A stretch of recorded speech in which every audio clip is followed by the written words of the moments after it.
प्रिय विद्यार्थियों, लोक प्रशासन कक्षा में आपका पुनः स्वागत है। हम अमेरिकी प्रशासन की मुख्य विशेषताओं के बारे में पढ़ रहे थे।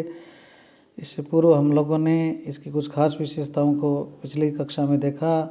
एक तो ये लोकतांत्रिक व कल्याणकारी स्वरूप का है, इसमें विधि का शासन प्रवर्तित है, संघीय शासन व्यवस्था का यहाँ प्रभाव है और सुदृढ़ केंद्रीय प्रशासन है, जटिल व उलझा हुआ प्रशासनिक तंत्र है, कुशल कार्मिक प्रशासन है।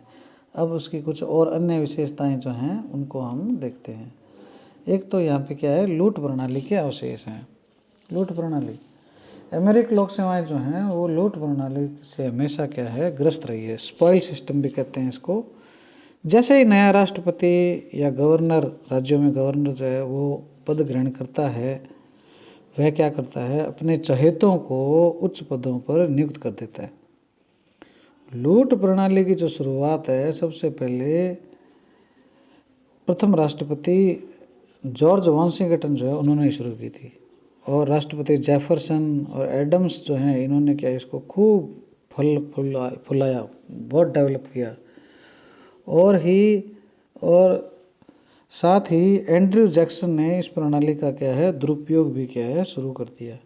किंतु सन 1881 में एक हताश बेरोजगार के द्वारा तत्कालीन राष्ट्रपति गारफील्ड है उनको क्या हत्या कर दी।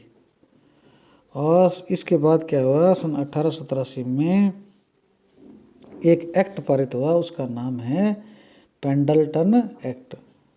उसके बाद क्या हुआ, अब ज़्यादातर पद जो है वो योग्यता के आधारित जो भर्ती प्रणाली है उससे भरे जाते हैं, किंतु संघीय स्तर पर 2-3 हज़ार उच्च पद ऐसे हैं जो राष्ट्रपति अपनी इच्छा से क्या है, भरता है। यद्यपि इन पदों पर की जाने वाली नियुक्तियों को क्या है, सीनेट भी स्वीकृति देता है, फिर भी ये लूट प्रणाली के अवशेष ही माने जाते हैं। तो लूट प्रणाली के अवशेष आज भी यहाँ पे क्या है, विद्यमान है। ये भी एक क्या है, अमेरिकी प्रशासन की विशेषता है। अगली जो विशेषता है वो है नौकरशाही का वर्चस्व। वर्तमान विश्व के ज़्यादातर देशों में, चाहे वो विकसित हो या विकासशील हो, नौकरशाही क्या है, एक बुराई या समस्या के रूप में आंकी जाती है। लेकिन इस बुराई का अन्य कोई अच्छा विकल्प भी नहीं है। क्या करें, मंत्रियों को परामर्श देना है, तथ्यों के प्रस्तुतिकरण हैं, नियमों का निर्माण है, कानूनों को लागू करना है, जनता से संपर्क बनाए रखना है। तो राजनीतिज्ञों को, कुशल कार्मिकों की क्या इसके लिए आवश्यकता होती है। लेकिन इन कार्मिकों में सर्वत्र अहम तथा विशिष्ट परिस्थिति का भाव क्या है, व्याप्त रहता है। एक विद्वान हुए हैं नॉर्मन जे पावेल, वो कहते हैं कि संयुक्त राज्य अमेरिका की लोक सेवाएं विशाल, महंगी और शक्तिशाली हैं। उच्च पदों पर आसीन नौकरशाही और राजनीतिज्ञों का घनिष्ठ संबंध पाया जाता है, जो प्रशासनिक कुशलता में सार्थक तथा सकारात्मक योगदान शायद ही देता है। अमेरिकी सरकार ने आम जनता को सरकारी विभागों से सूचना प्राप्त करने का अधिकार सन 1966 में ही दे दिया था। उसको बाद में क्या है, 1978 में क्या है, संशोधित किया गया। सन 1993 में अल गोर की अध्यक्षता में बनी समिति जो थी, जिसका नाम था नेशनल परफॉर्मेंस रिव्यू, उसकी रिपोर्ट के बाद government performance and result act 93 क्या है, पारित हो गया है, जो अमेरिकी प्रशासन से अधिक मितव्ययिता और कुशलता की मांग करता है। 1974 का जो प्राइवेसी एक्ट है, उसके माध्यम से लोक सेवकों की निजी सूचनाएं भी जनता अब क्या है, मांग सकती है। तो इस प्रकार से वहाँ क्या है, नौकरशाही का वर्चस्व होने के साथ साथ वहाँ पे क्या है, कुछ पारदर्शिता की चीज़ें भी लागू हो गई है। इसके बाद आता है निजी क्षेत्र का वर्चस्व। यद्यपि लोक प्रशासन तथा निजी प्रशासन में दो पृथक ध्रुव हैं, फिर भी सामाजिक, राजनीतिक और आर्थिक संदर्भों में ये एक ही सिक्के के दो पहलू माने जाते हैं। अमेरिकी अर्थव्यवस्था पूंजीवाद की पोषक मानी जाती है, अतः प्रतिरक्षा, पुलिस, परमाणु अस्त्र शस्त्र, अंतरिक्ष कार्यक्रम तथा करेंसी के नियंत्रण के अलावा अन्य सभी क्षेत्रों में पूंजीपतियों का हस्तक्षेप इतना अधिक है कि सरकार की अनुसंधान के क्षेत्रों में निजी क्षेत्र का क्या है, वहाँ पे बोलबाला है। आधुनिक तकनीक व उच्च प्रबंधकीय योग्यताओं के कारण निजी क्षेत्र का संगठन, उनकी फंक्शनिंग, उनके प्रोडक्शन, उनकी क्वालिटी बड़ी विश्वसनीय है। अतः ज़्यादातर योग्य और प्रतिभाशाली व्यक्ति जो हैं वो निजी क्षेत्र की ओर जाना क्या है, पसंद करते हैं। इसलिए वहाँ पे क्या है, प्राइवेट सेक्टर का क्या है, बोलबाला है, वर्चस्व है। अगली जो विशेषता है वो है हित समूहों की अधिकता, इंटरेस्ट ग्रुप। कार्ल मार्क्स के वर्गहीन समाज के विपरीत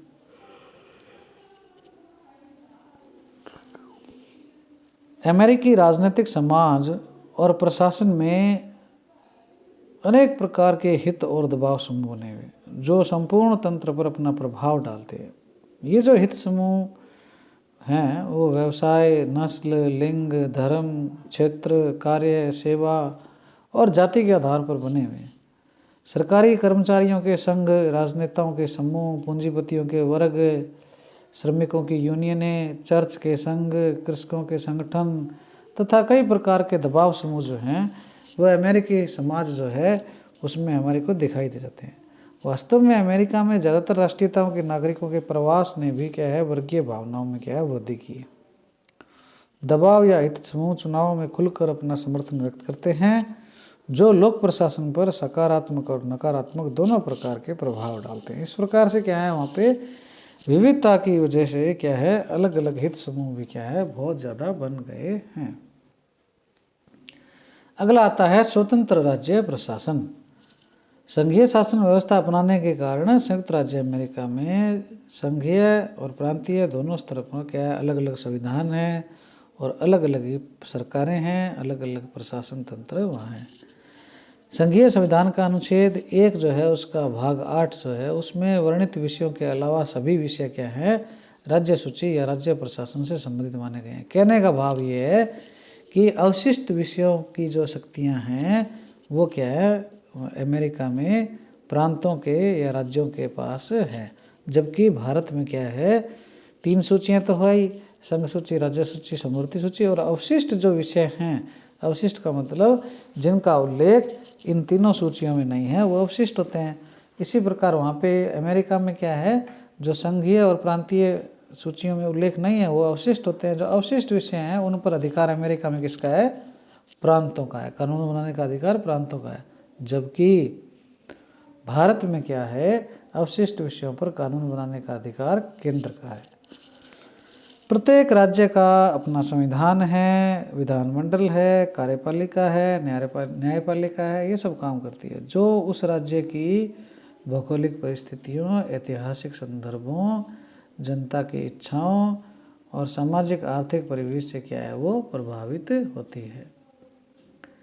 राज्य का जो प्रशासन है उसमें आपातकालीन या संकटकालीन परिस्थितियों के अलावा संघ की सरकार का कोई भी संघ की सरकार जो है उसमें कोई हस्तक्षेप नहीं कर सकती। तो इस प्रकार से स्वतंत्र राज्य प्रशासन है, केवल आपातकाल और संकटकाल को छोड़कर। अगला है सुस्थापित स्थानीय स्वशासन। संयुक्त राज्य अमेरिका में नगरीय तथा ग्रामीण स्थानीय स्वशासन राज्य सूची का विषय है। हमारे यहाँ पे भी क्या है, राज्य सूची का विषय है, 5वीं प्रविष्टि है। अतः संबंधित राज्य के संविधान में स्थानीय संस्थाओं का वर्णन किया गया है। स्थानीय स्वशासन की इन संस्थाओं को लोकतांत्रिक विकेंद्रीकरण का पर्याय मानते हुए पर्याप्त शक्तियाँ व अधिकारों से युक्त भी बनाया गया है। बड़े नगरों में नगर निगम है और छोटे नगरों में सिटी, काउंटी, टाउनशिप तथा विशेष जिला, स्पेशल डिस्ट्रिक्ट जो हैं, ऐसी संस्थाएं वहाँ कार्यरत है। जबकि गांवों में भी क्या है, स्थानीय शासन जो है उसकी जड़ें व्याप्त हैं। तो इस प्रकार से वहाँ पर क्या है, एक सुस्थापित स्थानीय शासन व्यवस्था है। तो ये जो अमेरिका का प्रशासन जो है उसकी क्या है, ये 12 विशेषताएं हम लोगों ने देखी है। पिछली कक्षा में हमने 6 विशेषताओं के बारे में पढ़ा था और अभी हम लोगों ने उपरोक्त जो 6 विशेषताएं हैं, लूट प्रणाली के अवशेष, नौकरशाही का वर्चस्व, निजी क्षेत्र का वर्चस्व, हित समूह की अधिकता, स्वतंत्र राज्य प्रशासन और सुस्थापित स्थानीय स्वशासन, इसके बारे में हम लोगों ने पढ़ा। अब इसके बाद में आपके पाठ्यक्रम में जो दिया गया उसके अकॉर्डिंग हम क्या है फ्रांस के बारे में अगली कक्षा में पढ़ेंगे।